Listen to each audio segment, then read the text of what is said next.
ગુજરાતભરની અંદર હાલ એક ગીત છે જે ખૂબ જ પ્રચલિત થઈ રહ્યું છે અને લોકોના મોઢે મોઢે આ ગીત સાંભળવા મળી રહ્યું છે. હે જંતર વાગે આ ગીત અત્યારે ગુજરાતના ખૂણા ખૂણા સુધી પહોંચી ગયું છે, પરંતુ આ ગીત શું છે, ગીત ના માટે આ જે ગીતને લખનાર છે એમને આ ગીતની પ્રેરણા ક્યાંથી મળી, ત્યારબાદ કઈ રીતે એમણે આને લઈને શરૂઆત કરી, આપણે બધી જ વિગતે આજે વાત કરવી છે.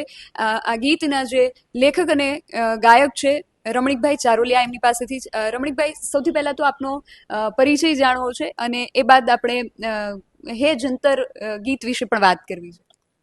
જય માતાજી. સ્ટુડિયો શ્રી મેલડી કૃપા અને રમણીક ચારોલિયાના આપ સૌને નમસ્કાર. હવે આજે તમારા માધ્યમથી મને કહેવાનો મોકો મળ્યો છે. ખરેખર સોંગ હે જંતર વાગે સુપર ડુપર હિટ થયું છે.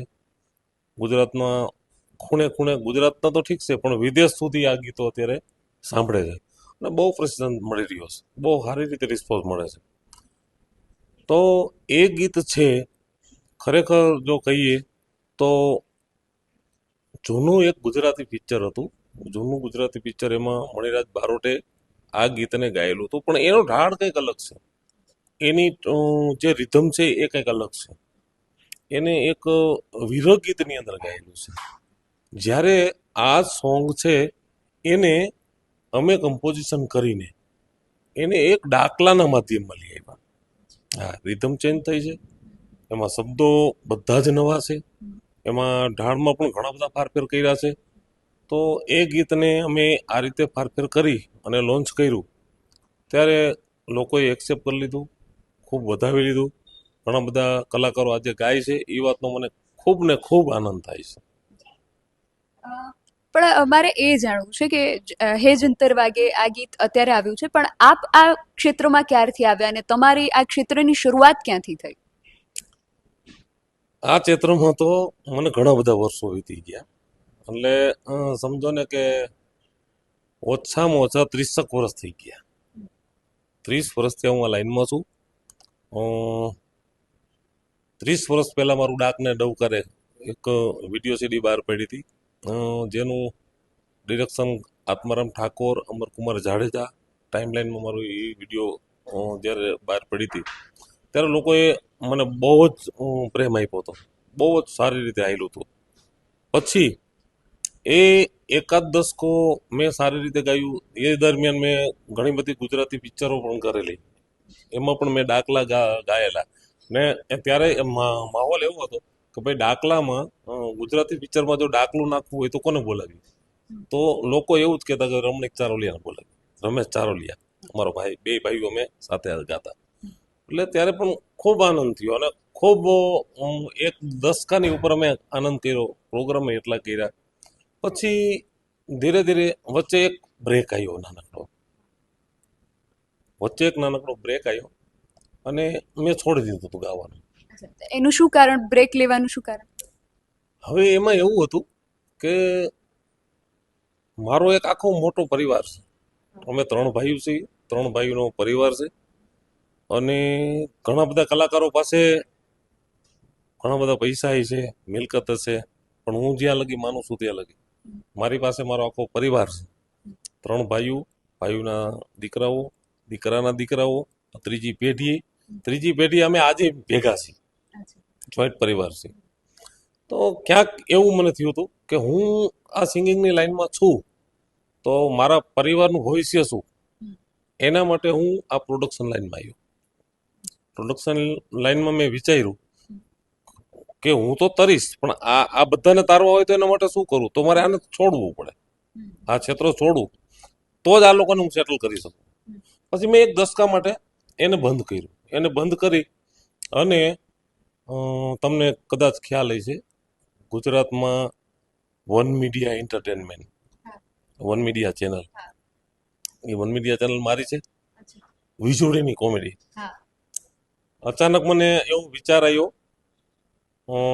કપિલ શર્માના શોમાં એક આર્ટિસ્ટનું મને નામ નથી આવડતું, પણ એક સ્ત્રીના કપડાં પહેરીને, હા વેરી ગુડ, સ્ત્રીના કપડાં પહેરીને એ સારું એવું પરફોર્મન્સ કરતા હતા. એટલે મને એવું વિચાર આવ્યો, મેં કીધું કંઈક છે ને આવું કરીએ. એટલે એમાં એક ધનસુખ ભંડેરી નામનો એક વ્યક્તિ છે, રાજેન્દ્ર પંચાલ, એ બેને લઈને મેં ચાલુ કર્યું. અને ગુજરાતમાં તો ઠીક છે, દેશના હરેક ખૂણે વીજળી પહોંચી અને લોકોએ બહુ સ્વીકારી. અને એમાં જો કે હું ઊભો થઈ ગયો, અમારો પરિવાર ઊભા થઈ ગયા. 10 વર્ષમાં અમારે ટૂંકમાં જે આર્થિક રીતે જે જોતું હતું અને મારા પરિવાર માટે જે કરવું હતું એ મેં કરી લીધું, એ થઈ ગયું. તો આ બધામાં તમારા પરિવારનો તમને સાથ સહકાર કેવો મળે? ઓહો, બહુ મજાની વાત પૂછી. પરિવારનો સાથ મને એટલો બધો મળ્યો છે કે કહેવાય નહીં, પણ ગોકુળમાં જેમ કૃષ્ણને પ્રેમ કરતા હતા ને એટલો મારો પરિવાર મને પ્રેમ કરે છે. અને આ 10 વર્ષ છોડ્યા પછી આ બધું સેટલ થઈ ગયું પછી હું આ લાઈનમાં પાછો આવ્યો ખરેખર. આ લાઈનમાં મેં પાછું ગાવાનું ચાલુ કર્યું. તો મારા જે વાઈફ છે, મારે 2-3 દીકરીઓ છે, તો એને ઘણી વાર કહે, પપ્પા એ કે તમારો અવાજ બહુ સારો છે, તમે આ બધું મૂકી દો, હવે તો બધો તમારો બિઝનેસ સેટ થઈ ગયો છે, તો તમે કંઈક કરો ને, કંઈક ગાઓ, આવું કરશો તમને સારું લાગે. ભલે તમે પ્રોગ્રામ ન કરો પણ એક સોંગ માટે કરો તો અમને આનંદ થશે અને તમારું બજારમાં નામ જીવિત રહેશે. એટલો મને જે ઉત્સાહિત કર્યો છે એ લોકોએ, ખરેખર થેન્ક યુ. મારા જે પરિવાર, મારા મિસિસ છે, મારી દીકરીઓ છે, મને બહુ પ્રોત્સાહન થાય, તમે કરો જ. મારો એ જ પ્રશ્ન હતો કે આપણે હે જંતર વાગે વિશે વાત કરવી છે, તો તમને આ લખવાની કે આના ઉપર કામ કરવાની પ્રેરણા ક્યાંથી મળી? બસ ત્યાંથી જ મળી મને, જે આ પ્રેરણા મળી ત્યાંથી જ મળી. અને મને બહુ ઉત્સાહ જગાડ્યો. અને ઉત્સાહ જગાડ્યો પછી એક દિવસ મેં આ સોંગને લખ્યું. અને સોંગને લખ્યું પછી મેં બધા મારા પરિવારને સંભળાવ્યું કે આ કેવું લાગે છે. છોકરાઓ તાલીઓ કરી, વાહ, વેરી ગુડ, બહુ મસ્ત લાગે. એની અંદર એક કડી હતી, હે જંતર વાગે મારી પાવાની દેવી જાગે, હે જંતર વાગે એવું જંતર વાગે. એના પછીની જે લાઈન હતી ને એ બહુ મસ્ત છે, બધાને ગમી. વાગે વાગે જંતર વાગે, વાગે વાગે જંતર વાગે. આ અંતરો જયારે મુકુળનું અંતરો મેં બનાવ્યું અને જયારે હું ઘરમાં મેં ગાયું તો બધા ખુશ થઈ ગયા. છોકરો કે પપ્પા હાલશે જ, રોજ રેકોર્ડિંગ. બીજા દિવસે મેં અમદાવાદ, અમારો એક બહુ મજાનો એને મ્યુઝિક આપ્યું છે વિશાલ વાઘેશ્વરી. વિશાલને મેં ફોન કર્યો, મારા દીકરા જેવો છે, અને મેં ફોન કર્યો, મેં કીધું બેટા એક સોંગ રેકોર્ડ કરું છું, મને કે આવી જાઓ. અને ગયા અને ખરેખર સોંગ બનાવ્યું.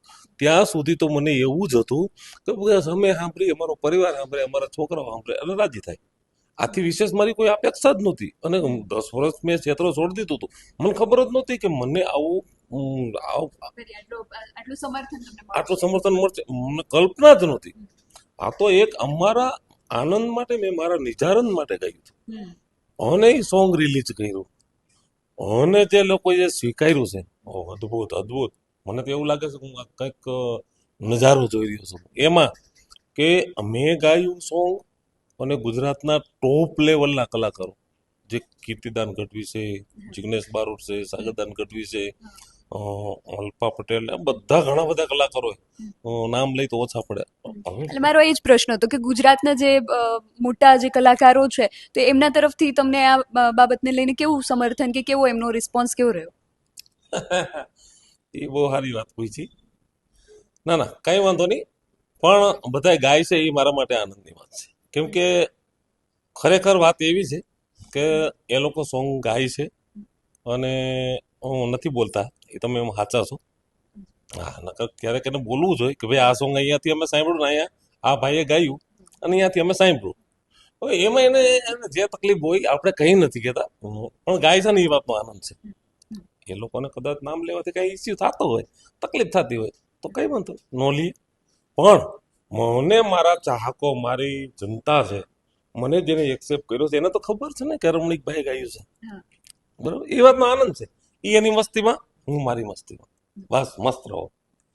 તો રમણીકભાઈ, આટલા વર્ષ પછી હવે આ ફિલ્ડમાં ફરી તમે આવ્યા છો, તો હવે આગળ ભવિષ્યમાં શું કરવાની તૈયારી છે, શું આયોજન છે? ઓહો, ઝુકેગા નહીં સાલા.